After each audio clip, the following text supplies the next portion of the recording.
जब आपने चोर बोल ही दिया तो आप अपना कार्रवाई कीजिए। कार्रवाई चल तो रही है मेरे भाई, फिर तुम जैसे लोग ही रोने को आ जाते हैं। उनके जैसे हम जैसे करके मत बोलो, मतलब इनमें दोबारा गलती कर रहे हो। मैं बता रहा हूँ, इनमें मतलब ये भी नहीं है कि आप किस तरीके से किसी को हाथ लगाना है, किसी से ऐसे लोग हैं, मतलब सच सुनने में इनकी बैंड बज जाती है। हर आदमी को बोलने की आज़ादी है, तो एक मुख्यमंत्री को आज़ादी नहीं होनी चाहिए। जो घर पे आता है, जो जैसे आप किसी को पूजा पाठ करने बुलाते हो, उसको क्या बोलते हैं? नहीं ये जस्ट पूजा पाठ करने आते हो उसे क्या बोलते हैं? उनका नाम लेते हो? पंडित जी बोलते हैं, नहीं बोलते? नमस्कार, आप देख रहे हैं जनहित टीवी इंडिया। रेखा गुप्ता ने सरकार में आते ही दूसरी सरकार पर बयानबाजी देना शुरू कर दिया है, जो कि उनकी पहले की भी आदत थी। रेखा गुप्ता ने फिलहाल अखिलेश यादव को टोटी चोर का नाम दे दिया है। चलिए इस पर जनता से बात करते हैं और उनके विचार जानते हैं। क्या सही में अखिलेश कुमार टोटी चोर हैं? अच्छा, अभी रेखा गुप्ता ने बड़ा बयान दिया है कि अखिलेश कुमार टोटी चोर है। अच्छा वेल ठीक है, एक तरह से जब उन्होंने उनको टोटी चोर कहा है, एक देखिए मैडम, वो उसको हम उसी सेंस में लेंगे। एक ये वो बोलते हैं ना तंज, हिंदी में बोलते हैं व्यंग्य और इंग्लिश में बोलते हैं सटायरिकल, कि उनके ऊपर सटायर दिया है, सटायरिकल कमेंट है, ये व्यंग्यात्मक जो है कमेंट है। तो जैसे मुलायम यादव की सरकार रही हो उत्तर प्रदेश में, या अखिलेश यादव की रही हो, इन लोगों पे हमेशा ही भ्रष्टाचार के विभिन्न आरोप लगते रहे हैं। यहाँ तक कहा जाता है कि भाई इस तरह के जो नेता हैं, वो जब भी उन्हें छोटे से छोटा कंस्ट्रक्शन का काम करना हो तो पहले वो ढूंढते हैं कि कौन सा, कि कहाँ से ज़्यादा कमीशन मिलेगी और कौन सा कॉन्ट्रैक्टर है उन्हें ज़्यादा से ज़्यादा अंडर हैंड पेमेंट करेगा। और फिर कहा जाता है कि भाई जब ये मुख्यमंत्री पद से हटे, उन्होंने बंगला छोड़ा, तो उसका सारा महत्वपूर्ण कीमती सामान ये लोग निकाल के ले गए, ये और इनकी जो टीम थी जो भी है। उसी तब से इनको टोटी चोर कहा जाने लगा। परंतु मुख्यमंत्री के पद पर होकर रेखा गुप्ता का ऐसा बयान देना, ये सही है? एक बात बताइए, मैं देखिए रेखा गुप्ता जी के मुख्यमंत्री बनने से ना कुछ उसमें सेंस में बहुत खुश हूँ। आपको शायद नहीं पता होगा, जब ये हो रहा था ना कि कौन मुख्यमंत्री बनेंगे दिल्ली के, उस टाइम मैं भाजपा के प्रदेश ऑफिस के गलियारों के चक्कर काट रहा था। तब ये लग रहा था कि मुख्यमंत्री कोई महिला बनेगी। मैं उसके अधिक हक में नहीं था, क्योंकि ये मेरा मानना था। देखिए अभी भी रेखा गुप्ता जी को भी मैं अभी आपके इस चैनल के माध्यम से भी ध्यान दिलाना चाहूँगा, और शायद हो सकता है उन्हें ध्यान हो भी। उस टाइम मैं ये कह रहा था कि भाई एक महिला को मुख्यमंत्री मत बनाइए, दिल्ली की समस्याएं। क्यों एक महिला मुख्यमंत्री? बताता हूँ। बिजली, पानी, गंगा की सफाई, बस यमुना, यमुना की सफाई, यमुना माता की सफाई, इन सबसे भी एक बहुत बड़ी समस्या है दिल्ली में, वो है घुसपैठियों की। पाकिस्तान के घुसपैठिए, बांग्लादेश के घुसपैठिए, बर्मा से आए हुए रोहिंग्या घुसपैठिए, जो वाया बांग्लादेशी आते हैं जनरली। ये लोग विभिन्न तरह के अपराध करते हैं, हमारे नौजवानों की नौकरियां खा जाते हैं, और हमारे जो भाई जो कम पढ़े लिखे होते हैं, जो छोटे छोटे धंधे करते हैं, बिजनेस करते हैं, उनका ये धंधे बिजनेस खा जाते हैं। आम हिंदू को प्रताड़ित करते हैं, अपराध करते हैं, हिंदू महिलाओं के साथ दुर्व्यवहार करते हैं। दिल्ली और बम्बई जैसे हमारे जो बड़े महानगर हैं, वो इन घुसपैठियों का अड्डा बन गया है। तो मेरा ये था कि एक ऐसा कड़क मुख्यमंत्री आए, जैसे इधर योगी जी हैं उत्तर प्रदेश में, या अपने असम में हैं हेमंत बिस्व शर्मा है, या अपना छत्तीसगढ़ में विष्णुदेव साय है। वहाँ देखिए कैसे इन्होंने इतने अच्छे तरीके से जो चर्च ने आधा छत्तीसगढ़ को ईसाई बना दिया है।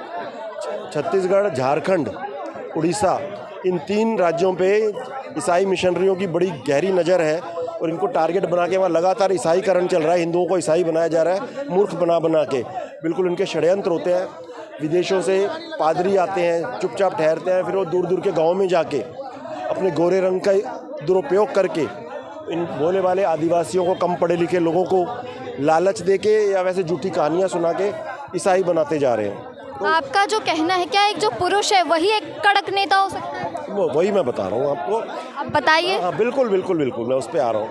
तो मेरे को ये लगता था कि एक महिला मुख्यमंत्री जो है, वो इतनी सख्ती से इन घुसपैठियों पर, बड़ी बड़ी समस्याओं पर दिल्ली की, शायद वैसा प्रहार ना कर पाए।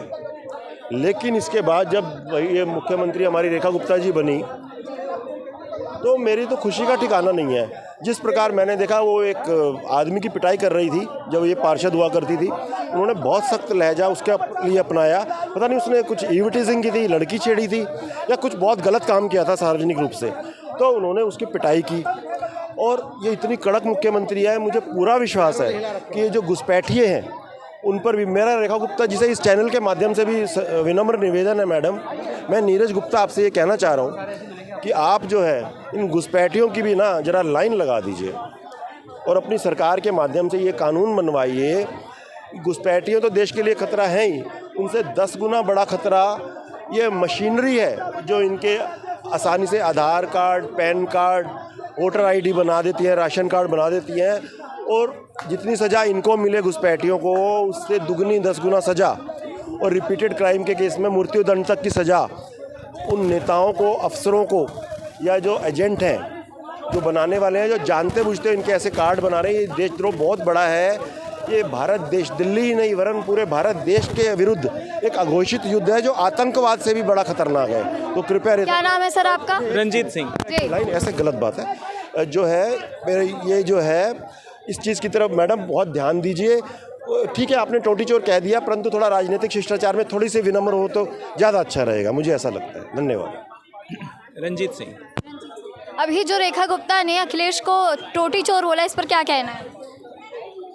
ये देखिए, नहीं ऐसी तो अब मर्यादा रखना बहुत ज़रूरी है, ठीक है। मतलब मर्यादा के अंदर ही काम करना है। तो मोदी जी को भी लेसन दिया गया था, मतलब लोकसभा इलेक्शन के पहले मोहन भागवत जी की तरफ से, तो ये अति आवश्यक है।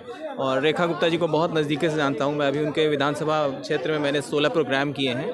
मैं बीजेपी की साइड से ही बोलता हूँ, तो मैंने खुद ही 16 प्रोग्राम किए हैं जस्ट इलेक्शन के पहले, तो मैं उनको जानता हूँ काफ़ी हद तक। और ठीक है, ये चीज़ नहीं बोलना चाहिए। अच्छा, बीजेपी के नेताओं पर ये बड़ा नहीं ये एक मिनट, मर्यादा जो घर पे आता है, जो जैसे आप किसी को पूजा पाठ करने बुलाते हो, उसको क्या बोलते हैं? नहीं ये जस्टिफाई, पूजा पाठ करने आते हो उसे क्या बोलते हैं? उनका नाम लेते हो? पंडित जी बोलते हैं, नहीं बोलते? चाहे उनका कोई भी नाम है, अरे पंडित बोलते हैं, नहीं बोलते? बोलते हैं ना। कोई लोहार का काम कर रहा है, उसे क्या बोलते हैं? लोहार। नाम तो नहीं लेते उसका। अब जब कोई टोटी चुरा रहा है तो उसको क्या बोलेंगे? कोर्ट में उसको केस करवाइए ना। वो आप उसको इतना बड़ा पंडित पे केस करते हो, लोहार पे केस करते हो, नाई पे केस करते हो। लॉजिक नहीं चलेगा, आप समझा कीजिए। एक मिनट, हाँ बोलिए। जब आप टोटी चुरा रहे हो तो टोटी चोर कहलाओगे, कटिया डलवा रहे हो तो कटिया वाले कहलाओगे। जैसा काम करोगे वैसा ही तो लोग समाज समझेगा ना आपको। आप ऐसा काम ही क्यों कर रहे हो? तो उन्होंने जो बयान दिया है वो सही बोले, उन्होंने जो बयान दिया है वो एकदम सही है। मतलब सच बोल दो तो मतलब ये गलत है क्या? है जब सबको, सुनिए मेरी बात सुनिए। हर आदमी को बोलने की आज़ादी है, तो एक मुख्यमंत्री को आज़ादी नहीं होनी चाहिए? अब मैं बताता हूँ, ठीक है, मैं मेरी बात सुनिए। जब आपने किसी को चोर बोल दिया, ठीक है, और आप खुद ही एक राजनीतिक पोस्ट पे हैं, ऊपर बैठे हुए हैं, तो आप उस पर कानूनी कार्रवाई क्यों नहीं करवाते? चोरी तो बहुत बड़ा अपराध है। जब आपने चोर बोल ही दिया तो आप अपना कार्रवाई कीजिए। कार्रवाई चल तो रही है मेरे भाई, फिर तुम जैसे लोग ही रोने को आ जाते हैं। उनके तुम जैसे हम जैसे करके मत बोलो, तमीज से बात करो, समझे कि नहीं? व्हाट डू मीन बाय तुम जैसे हम जैसे? आप क्या बोले पहले उस चीज को सुनिए, फिर मैं आपको बोलूंगा कि मैंने गलत किया या मैंने गलत नहीं किया। ये देखो, मतलब अच्छा झगड़ा टोटी चोरों के भगता रहे, बताओ है? मतलब इनमें दोबारा गलती कर रहे हो।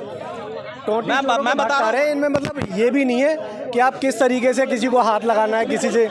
ऐसे लोग हैं, मतलब सच सुनने में इनकी बैंड बज जाती है, सच नहीं सुना जाता है। बताओ, मुंह तोड़ दूंगा तुम्हारा। बताओ आप ये देखो, सोचो, मतलब मुंह तोड़ने पे वो हो गए। बताओ, मैं तुम्हारे बारे में थोड़ी बोल रहा हूँ यार।